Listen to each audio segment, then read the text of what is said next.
I'm Kerry Shale. And I'm Daniel Crespin. And this is Bob Dylan. Approximately.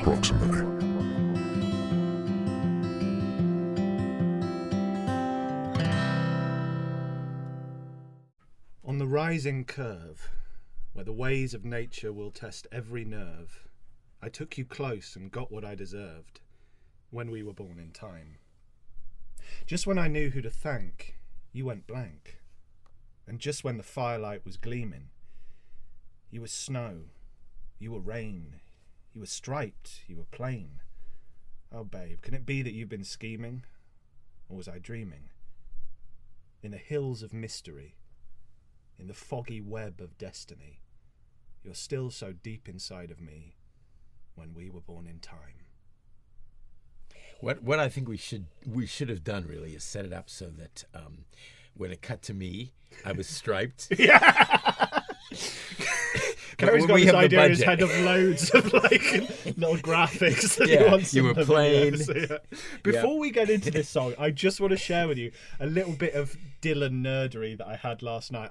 This is so obvious, but I hadn't realised it. I was listening to Simple Twist of Fate for the first time in ages, and it's always been a song where, to me, it's been like, oh, it's the narrator telling this story, but it's probably about the narrator. But I never knew that it was definitely about that before. And then the line, a little confused, I remember well.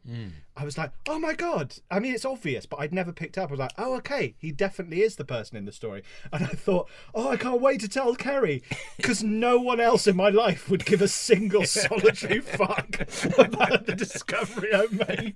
Like, the only people that would care are Robin and you. and all those people out there. Hopefully. Yeah, and you guys. Thanks. Yes. So yeah, but I chose. I read the last third, maybe even more of that song, because lyrically, it's one of my favourites lyrically. I think it's gorgeous. Well, there are alternative lyrics. Yes, we should make clear that I chose this song, and this is basically the Oh Mercy outtakes episode, isn't it? It is for us, yeah, really. Yeah. But I chose this, but I chose specifically the outtake from Oh Mercy that's on Telltale Signs, because I think it's the best version, and I think it's by far the best version, to be honest. I know. We keep coming back to this, and it's never stops to be interesting the way Dylan, not always, but very often, will drive a song into the ground and fuck it up. Yeah. He seems to have, I don't know if he's stopped, because we don't know. We've never heard outtakes from his later albums. We'll find out what the story is, what the rough and rowdy ways outtakes are. But apparently I have read stuff from the people who were involved in the rough and rowdy ways sessions where they said there weren't that many takes. Well, I've looking through these songs, two unreleased, really brilliant unreleased songs. It feels like at this point in his career, he knew which songs had potential. Yeah. And I think if he can't find whatever he's hearing in his head with a song that has real potential to be special, he just won't release it. Whereas, other songs that are fine, he kind of goes, it's never going to be amazing, so I'll release it.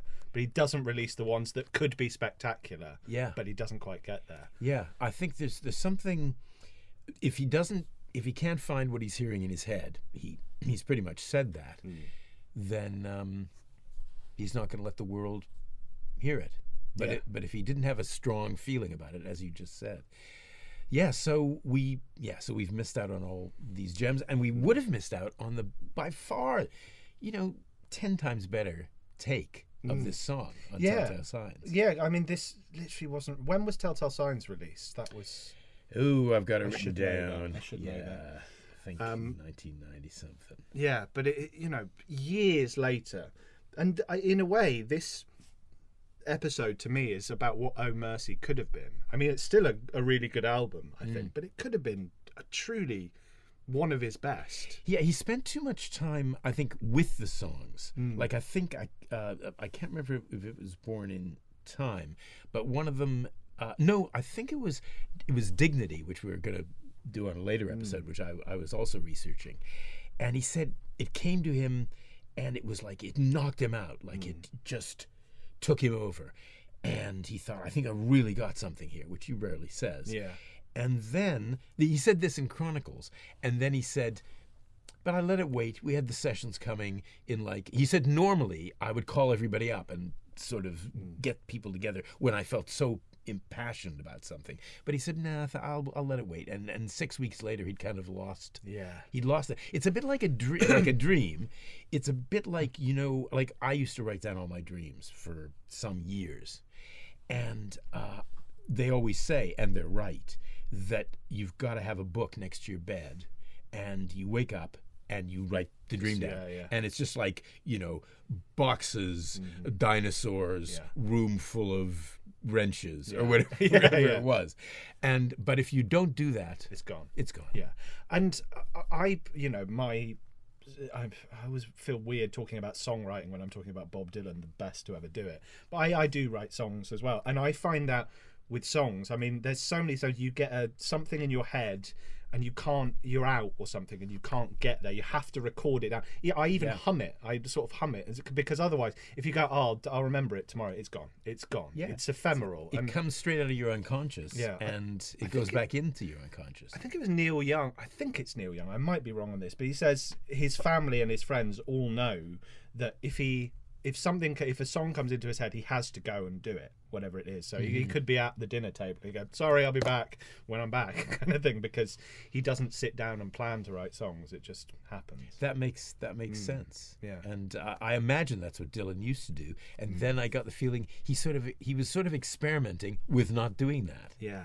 And it doesn't entirely work, does it? Because we haven't talked about the version that was released, the Under the Red Sky version, which he always uses those lyrics for his live performances of Born in Time, which he's done a fair amount. Born in Time, so he does always, because it was officially released on Under the Red Sky in 1990, and I'll just so the changes from the bit I read out at the start. Yeah. So it starts the song. So on the rising curve where the ways of nature will test every nerve, you won't get anything you don't deserve when we were born in time.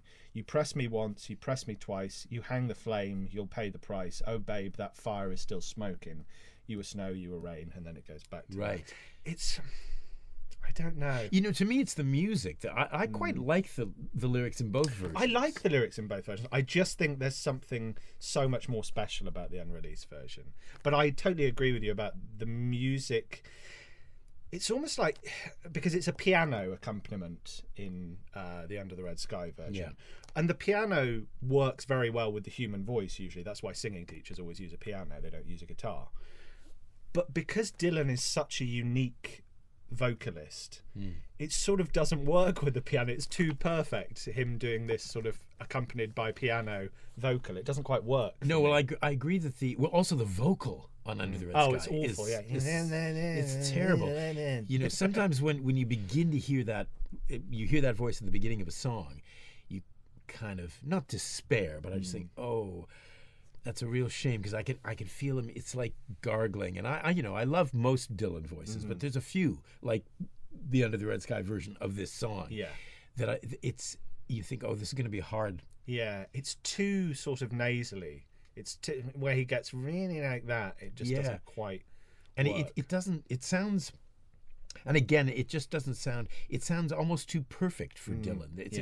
It's a good arrangement, but it doesn't kind of have. It doesn't move. No. Whereas I think the unreleased version, rather than piano, it has guitar, and the guitar is a real melodic element in the song. I mean, it starts with the guitar singing, bass down, down, down, down. Yeah. It's beautiful. It's beautiful. It's gorgeous, and it's what I love about guitarists like Mark Knopfler, who isn't the most technically amazing guitarist, but he makes the guitar the most important element of the song. He doesn't really sing, Mark Knopfler. If you listen to him singing, he sings a bit like Dylan. He sings like people think Dylan sings. Yeah, for sure. Yeah, sort of mumbling. Yeah. But the guitar sings the whole thing, and I love that, bringing that melodic element into it. But I've got down here it's the bridges where the lyrics really differ, and the Under the Red Sky bridge I really like. Not one more night, not one more kiss, not this time, baby, no more of this. Takes too much skill, takes too much will, It's too revealing. Yeah. Does he say it's too revealing, or does he just say it's revealing? Because I know in one of them, or possibly both of them, he does. I'd have to double check. I think that. it's revealing. I think revealing. there's a pause. Yeah. It's revealing. I think there's a beat. Yeah. Which I find really surprising from Dylan, admitting in a way that it's revealing. Yeah, he doesn't like to do that. Doesn't like generally. to do that. No. But he wrote that, and I find that kind of revealing. Yeah, revealing. Revealing. It's an interesting one because the Under the Red Sky version, to me, it's this sort of love from the past that's coming back and all that stuff, as he often talks about. And to me, it's always Susie Rotolo, I think. But anyway, that's just a theory. But he fights it more in the Under the Red Sky version, as you say. Not one more night, not one more kiss, no more of this. But then at the end, he gives in, "You can have what's left of me." But again, that's not particularly romantic. It's like, "You can have what's left of me." Yeah, all right, I'll fall in love with you. Yeah. Compared to in the outtake where it's "You're still so deep inside of me, like you've never left." There's a romance. I mean, to me, it's a beautiful love song. It's sort of love that's gone and coming back at maybe the wrong time, but he's like, "Oh, I've got to go with it." Well, speaking of time, I mean, I think the phrase "born in time" is really interesting. It can be taken at least like half a dozen ways. What do you make of it? What do you think it might mean? Yeah, to me, there's a lot on this album as well about sort of fate and life as it is, and I think "Born in Time" is kind of just completely in the moment. It doesn't matter whether this has come at the right time, the wrong time. Right. I'm gonna. Yeah. Well, I stole an idea from somebody when I was mooching around, researching the song, and whoever this somebody was, and I apologize, I can't remember, suggested that it was taken from Simple Twist of Fate. That is to say, she was born in spring, but I was born too late.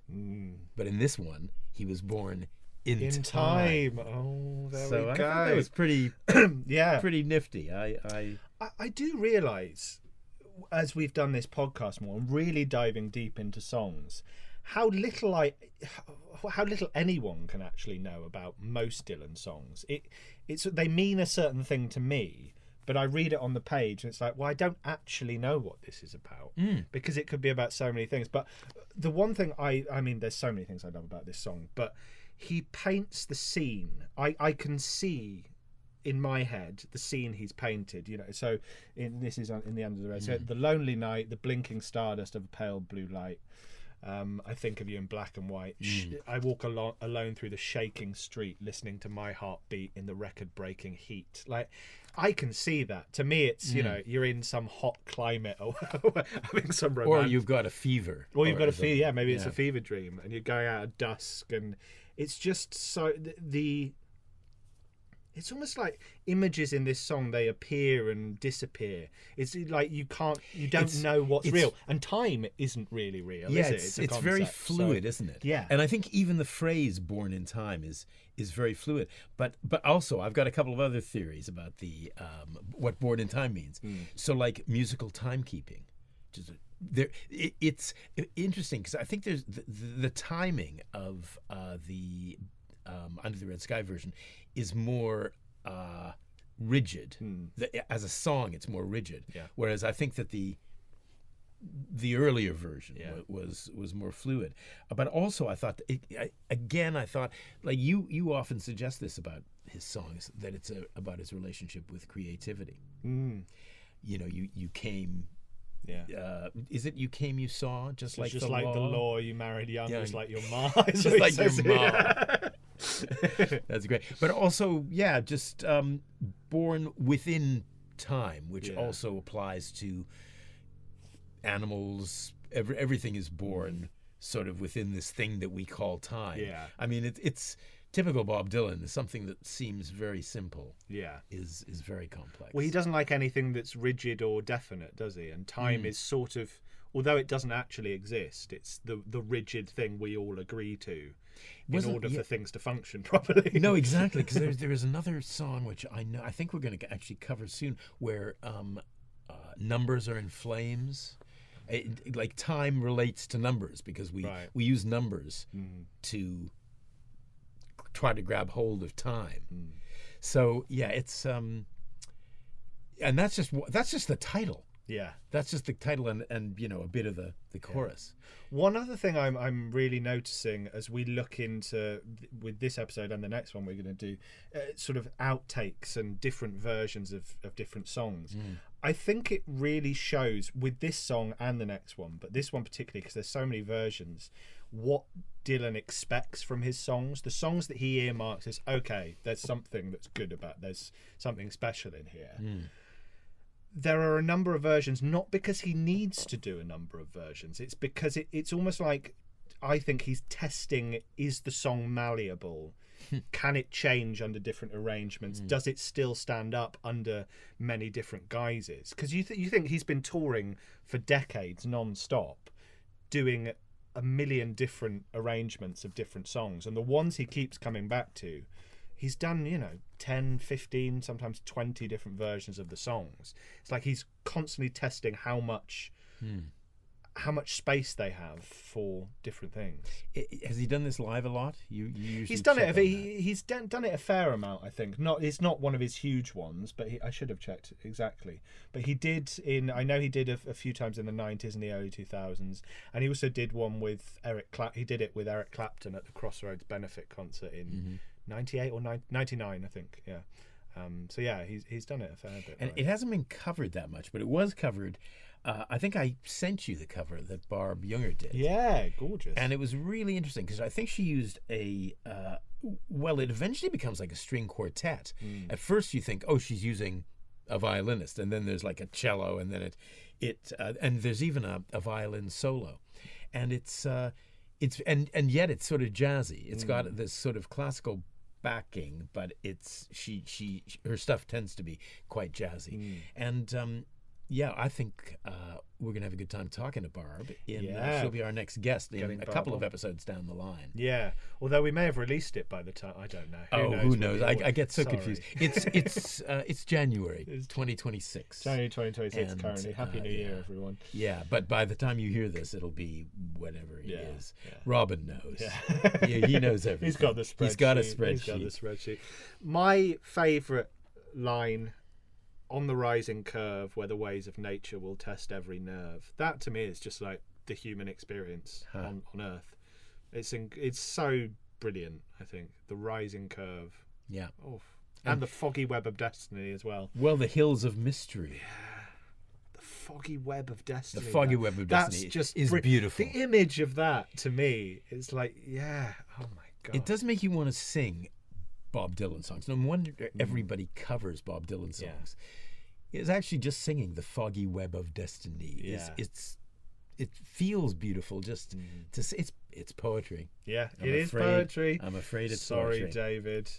Yeah, and that's sorry. This is what I tend to do with the songs that I really love. I just end up quoting all the lyrics. But you were snow, you were rain, you were striped, you were plain. It's like you were everything all at once to me at one time, and now you're back, and fucking hell, why are you back? But I'm so glad you're back at the same time. Yeah, and then he goes on to say, oh, babe, truer words were never spoken or broken. So, because he doesn't usually talk about truth in the later albums. I think he did in the sort of earlier, sort of, more folky. Yeah. That was a thing, but he doesn't really trust truth. No, he doesn't trust truth, no. But yet he says, but truer words have not been spoken. But then again, he was saying, you were snow, you were rain, you were striped, you were plain. Like, what does that really mean? It means, in a way, I think you were everything, possibly. Yeah, well, that's what I think. You were everything, but it could also mean you were. I don't know. It's the complete juxtaposition of each one, isn't it? I remember the first time I heard, like, I listened to the song kind of casually at first, like most Dylan songs. It takes a while to get into them. And the first time I realized he was actually singing, that he'd actually written, "You were striped, you were plain." It made me laugh. I just thought that was. I just thought that was hilarious. I don't think he meant it to be hilarious. Yeah.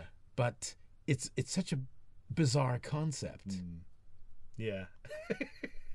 I mean, this album, I love Oh Mercy anyway, but I came up with a little. I mean, it's only 38 minutes long, so you could have added these two songs. We're going to do Series of Dreams next.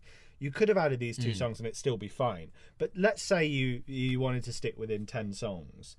I would cut out Disease of Conceit, I think, and I would cut out Where Teardrops Fall.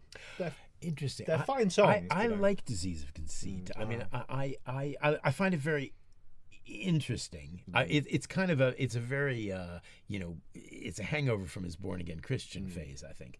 But Where Teardrops Fall, it doesn't has never really grabbed me. No. But so my set list for Oh Mercy, if I was Bob Dylan and had been choosing, would be Political World, Born in Time, Everything is Broken, Ring Them Bells, Man in the Long Black Coat. Side B, Most of the Time, What Good Am I, What Was It You Wanted, Shooting Star, end with Series of Dreams, and call the album Series of Dreams, because what a name for an album that would be. Series of Dreams. Yeah, it's a great name. It is. No, it's brilliant. Oh Mercy.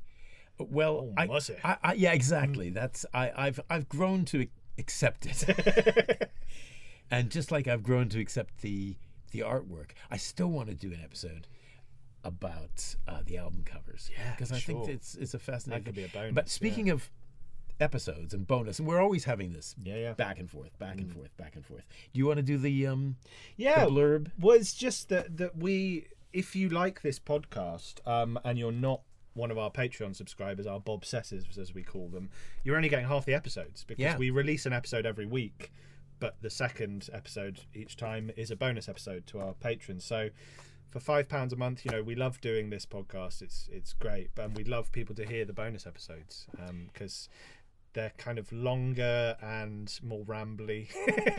Yeah, if possible. But they are longer, and so we although we go on the usual various trails, we also dig even deeper. Yeah. So it'd be nice. I mean, we've done so many so far. So we've done What Is This Shit was the first one, which is about self-portrait. We did a full thing on self-portrait. We've done endless film club versions where we did I'm Not There. We did A Complete Unknown. What else have we did? The Martin Scorsese, the Rolling Thunder review. Yeah. And we did 3 on Chronicles. 3 on Chronicles. 3 which was my favorite. Of over an hour. Each one was over an hour. Yeah, one of them was like an hour and a half. I think, the final one, and we could have probably done 5 parts on it. It's in this tiny little book, really. So this is to everyone out there, but especially John. If you're the next time I tend to go out for dinner with my friend John, and every time he orders a dessert or we order dessert, it's usually over £5, which is the price of the Patreon feed, and I go, well, there goes another. Patreon subscription. Exactly, It's kind of a coffee and a half in London, and it's a lot less than a pint in London. So if you enjoy the podcast, we'd love to have you on board to listen to, all of them. So we've released now, I think, 22 episodes altogether, about that, maybe 21, 20, but only 11 have gone to to everyone who isn't on Patreon. So people who are Patreon subscribers, we just got our first request from a Patreon subscriber. We got a song request, which we love hearing, actually. So we're going to do it. And she's put it in a brilliant way of why she would like to hear it, and it's really interesting. But back to Born in Time. Do we want to wrap up? Well, I've just got a couple of more things to say. The whole song to me is almost like the explanation of a dream. It's almost like what's real and what's elusive. She seems elusive, like she could fade into the brilliantly described setting and backdrop that he's created with his lyricism. It's like she's a mirage almost. Even the guitar at the start, it sounds kind of dreamlike. And is it nothing's stable in this song. Everything's flowing and moving and high, low. It is all juxtaposition, striped plane. You were so easy to know. And Oh, babe, now's the time to raise the curtain, which is, and again he says, I'm hurtin'. So it's another really vulnerable. Yeah. Like he's willing to raise the curtain on himself. Yeah. It's kind of a very unusual song for Dylan. It's weirdly open. What was the other thing you were going to say? Just that this song, right, in the past made me cry. I love this song. It's kind of the desperation, the illogical nature of love that Dylan often speaks about so brilliantly in his. He does. We've said it. There's so many examples. He does heartbreak, lost love songs unlike anyone else because he's talking about someone he's not been with for years but has never left him. And in this song they come back, and it's like, you know, he's tired of it. Not one more night, we can't do this, you know, all that stuff. But he's like, of course I will. Yeah, of course.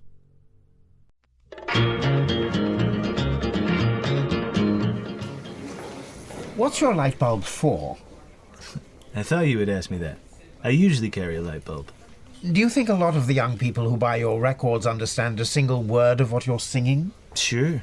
How can you be so sure? They're quite complicated songs, aren't they? Yeah, but they understand them. How do you know they understand? Have they told you that they do?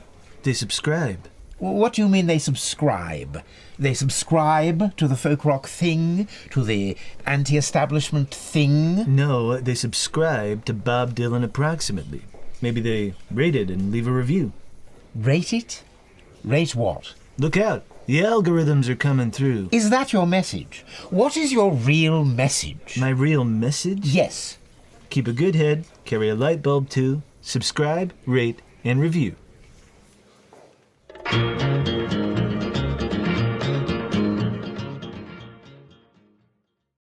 I was thinking of a series of dreams where nothing comes up to the top. Everything stays down where it's wounded and comes to a permanent stop. Wasn't thinking of anything specific, like in a dream when someone wakes up and screams.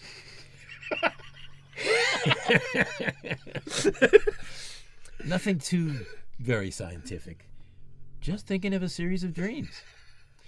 So it's fantastic hearing it read. Like, you realise how mental that line is. Not like a one where someone wakes up and screams. Oh yeah, just there. But I think this is a fascinating song, and more as you dig into it. For one thing, I mean, not just all the various dreams, but the way he's treating dreams. Like, I was always, you know, we did, I think some episodes ago, we did, which is the Rough and Rowdy Way song where he says, Mr. Freud. We did My Own Version of You, didn't we? Yeah, My Own Version. And they're being, both Freud and Marx are being whipped in hell for their crimes. And of course, we must talk about Freud if we're talking about dreams. But he is such an anti-Freudian.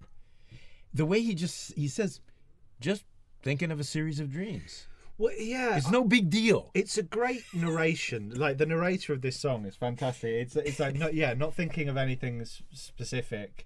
He's almost like, going, what do you mean by that? Yeah. You know, people go, he says, I wasn't thinking of anything specific. Exactly. He's kind of going, I don't really know what I'm saying. Which is not. It's very un-Bob, who tends to, you know, even if he's never saying anything definite or specific, he's kind of he is. Oh, I don't know how to describe this, but he's overseeing it, and he is the wise one in the room, especially, you know, in the 60s and stuff. Whereas it's quite un-Bob to be like, well, I don't really know what I'm saying. Yeah, ignore me, kind of thing. Yeah, you know, I'm just thinking of a series of dreams. Yeah, that's all I'm doing. Maybe I'm thinking. I'm not dreaming. I'm thinking. It's a series of dreams. It's meaningless. Maybe that's his songwriting, though. It could be that he's saying that to his fans. I'm just thinking of these whole songs are as everything I've ever written. They're a series of dreams and images in my head. As you've said, you know, stop putting me on a pedestal like a fucking god, please.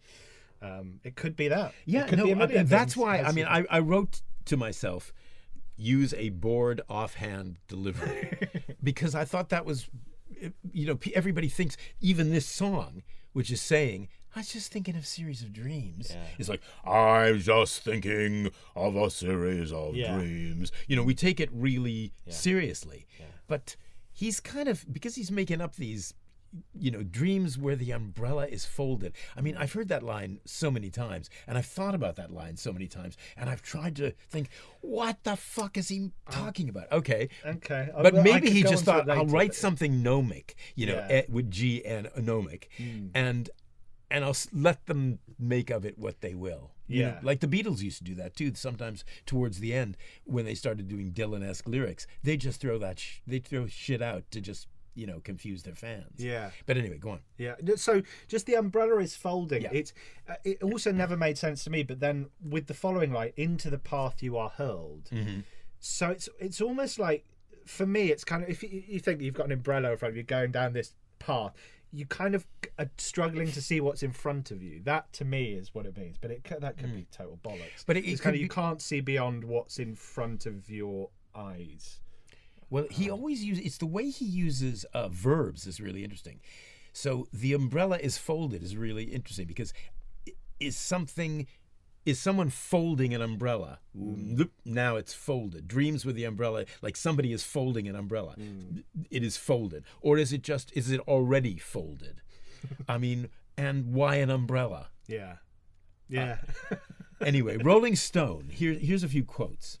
Rolling Stone said, it contains a flow of fragmented images delivered with a striking, just woke up frankness, which I think is great. I mean, I Yeah. think they've really nailed it because it is that sort of thing that I was talking about earlier about writing down your dreams. Yeah. So I do believe that might be the case, that it is just a series of dreams. He's just written them Yeah. down. He wrote something about a folded umbrella. He doesn't know what it Yeah. means. No, it's true. Why should he know what it means? The first thing I wrote down when I listened to it actually was, I was thinking of a series of dreams. I can't remember one dream for more than a few hours generally. It seems like once I'm fully awake, the dreams Oh, kind of yeah, gone. absolutely. So Yeah. think of how I would analyse a series of dreams. But yeah, maybe it was just like you were in a note. Oh yeah, you know, for a you while. can, you know, I spent, as I said, some years writing down dreams and taking them to a shrink, Yeah. and that's the thing that Dylan, you know, really, I think he's really. I think at one point, for one of our episodes, I think I wrote. Somebody asked him about analysis and have you ever been analyzed, and he basically just said, you know, why would I want to do that? Yeah. Well, I actually wrote this later on. I was going to ask, I wonder what a true like analyst would make of Bob Dylan. 5 times a week. I think they'd say, Mr. Dylan come 5 times a week, Yeah. and there's no way that he would. No, but it's interesting. My I don't see him anymore, but my last therapist was brilliant, and I constantly mention Bob Dylan in therapy because I'm obsessed with Bob Dylan. So I'm always making some allusion to Dylan or something. And he made an interesting point. He was like, he's kind of like a mix of 2 Jungian archetypes. You know, the Jungian archetype. Yeah. So he's kind of a mixture of the rebel and the jester, which are kind of on the same point as each other because they both kind of speak. They either reject authority or they mock authority. And I thought that was really interesting. Yeah, he is kind of the rebel and the jester. Yeah, I think he would be a better subject for Jungian analysis. Yes, yeah. Where the one, you know, there were, which was the type of analysis that I was involved with when but he didn't advertise himself as a Jungian analyst. I said to him at one point, "What are we doing here?" I mean, what type? What is, you know? Because he said, "Well, you could say it was Jungian." That's as far as he would go. But in Jungian analysis, you are your dreams. So everything in your dreams is you. You are the folded umbrella. You are the. Oh, interesting. Okay. Yeah. So whatever it is, you or the subject. And of course, that only makes sense. I mean, where else do these dreams come from? Now, you know, Freud says, no, this is this, and this means this, and this means this.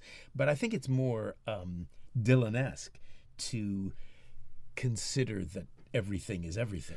Well, that's where I think, we won't get on this for too long, but that's where I think what Freud's downfall was really, is that he was so prescriptive. He got so many things right, but because it was early, he got lots of stuff wrong, but he was very dogmatic about it. And then that's why him and Jung fell out, because Jung was like, I've got some different ideas, and I don't think everything is quite as solid as you think it is. Freud was like one of those very metronomic Dylan arrangements. Yeah.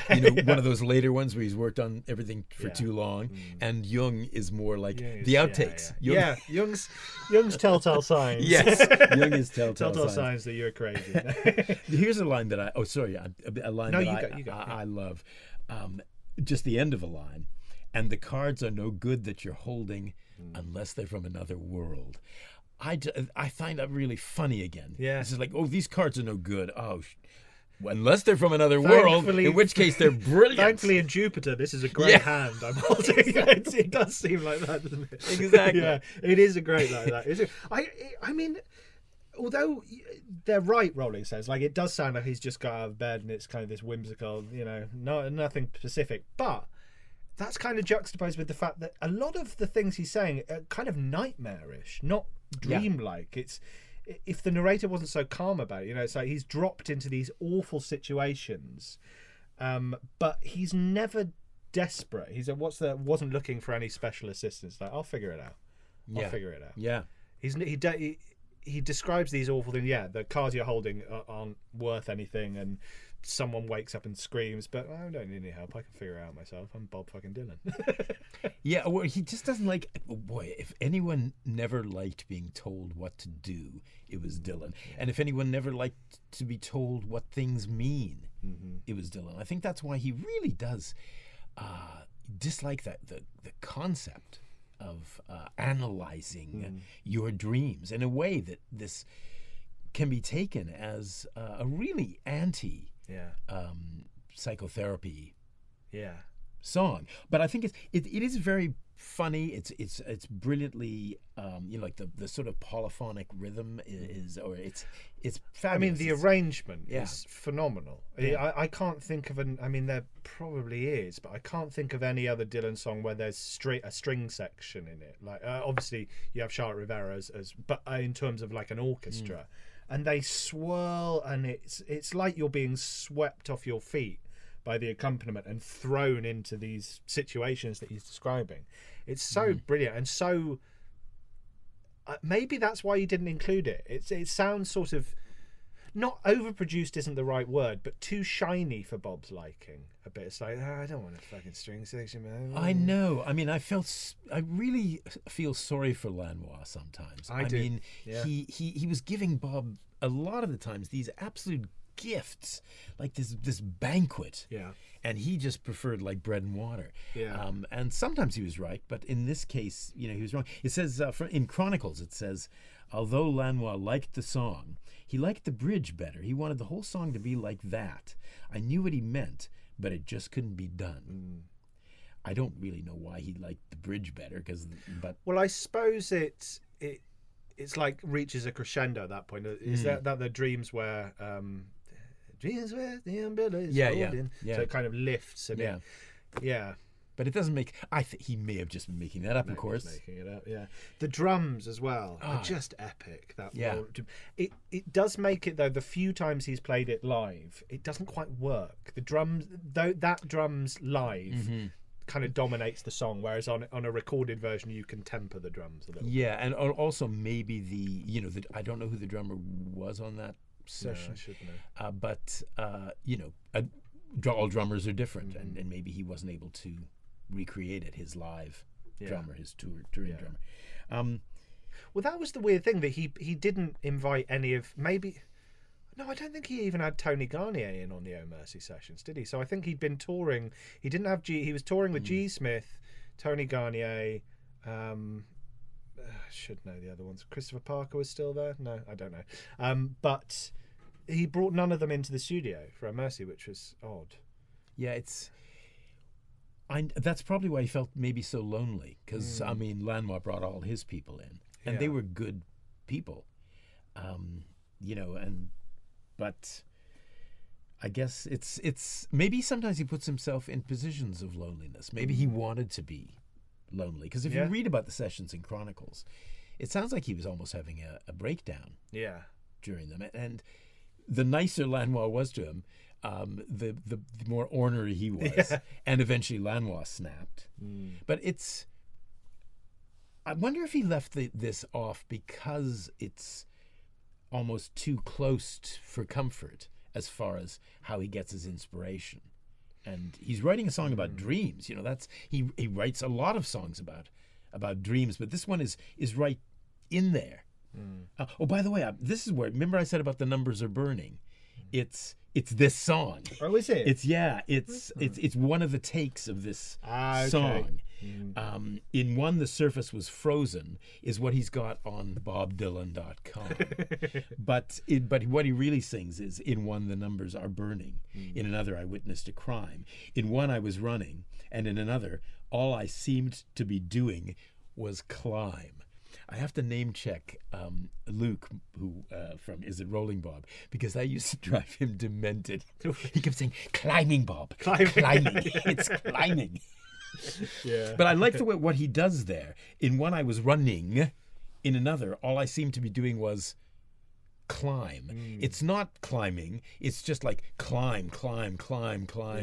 It doesn't even have an ing at the end of it. Yeah. Which it's a real interesting use of words. Yeah, it's true.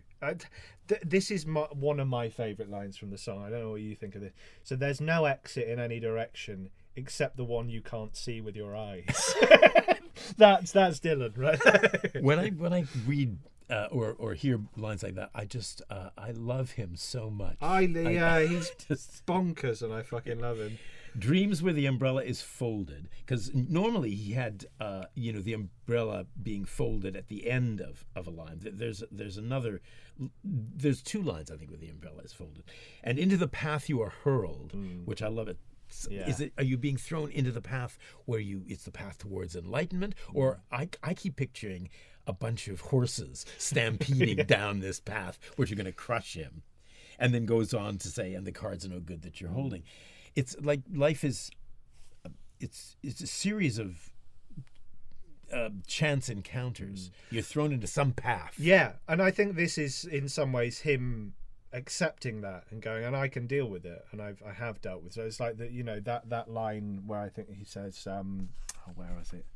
Not looking for any assistance, basically. Yeah, I think it's about faith. It's also, there's similarities between Born in Time and this, of kind of what's real, what's not. It's like things are disappearing and reappearing all over the place. It's like you're in a fever dream.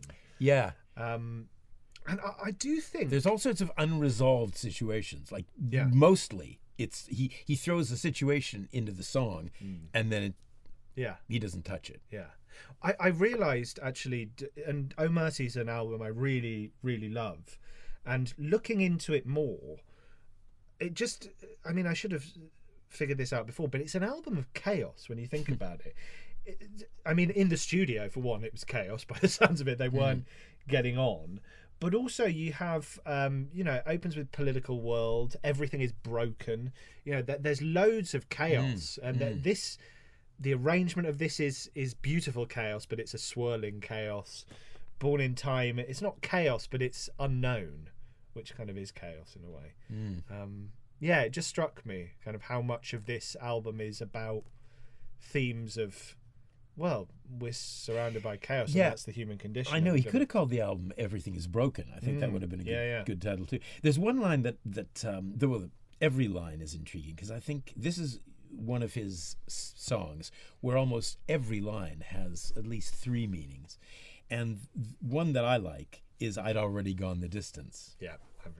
Did you write that down as well? Yeah, because there's just so many possible meanings. Like, we both know the obvious one, which is the boxing metaphor.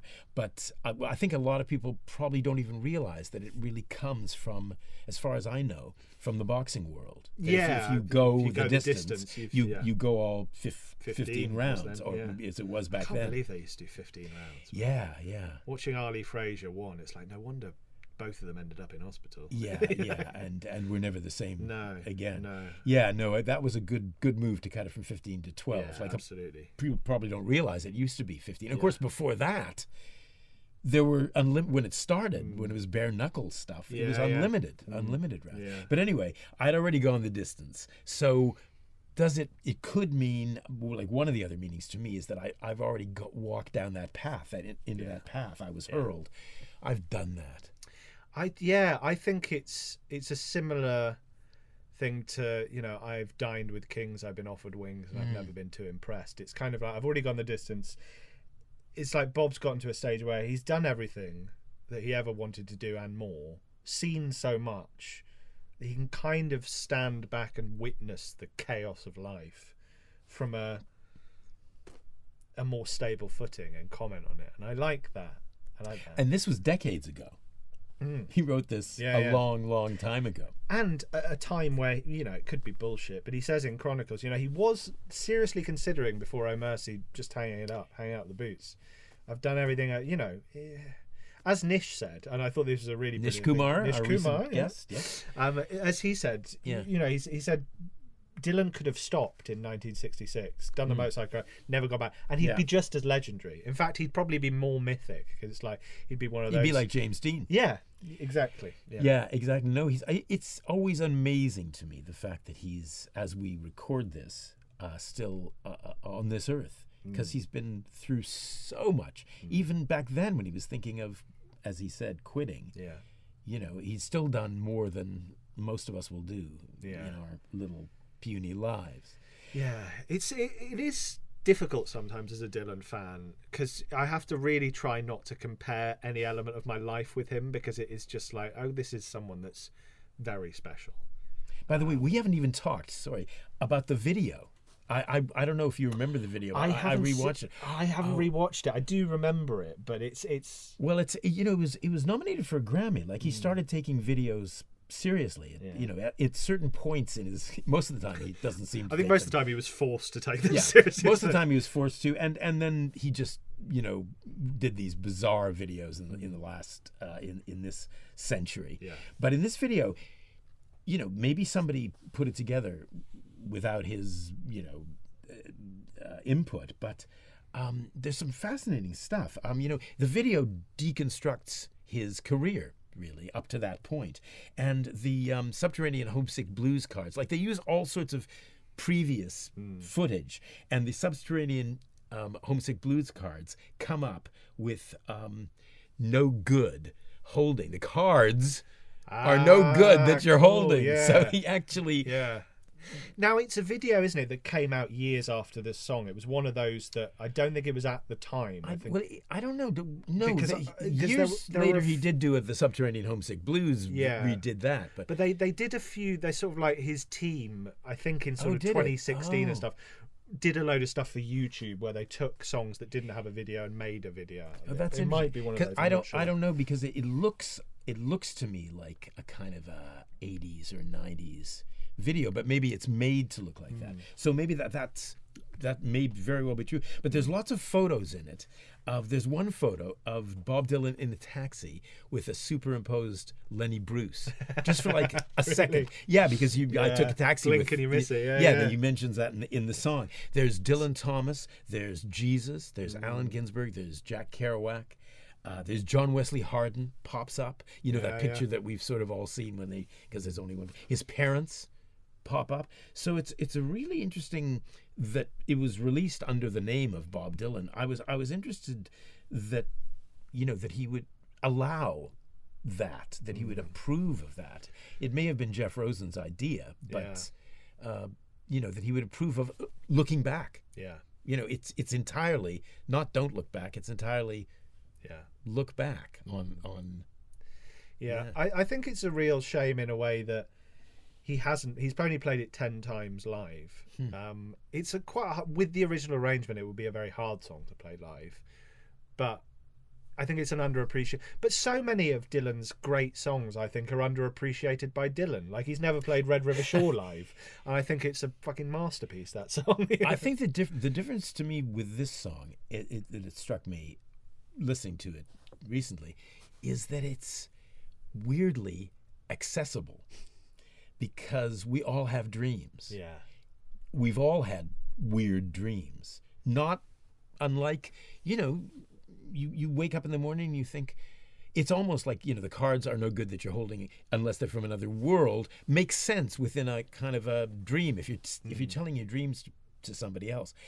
And maybe it was too on the nose for Dylan. Maybe, it's a song that is too likable for Dylan. I don't know. It's a mystery.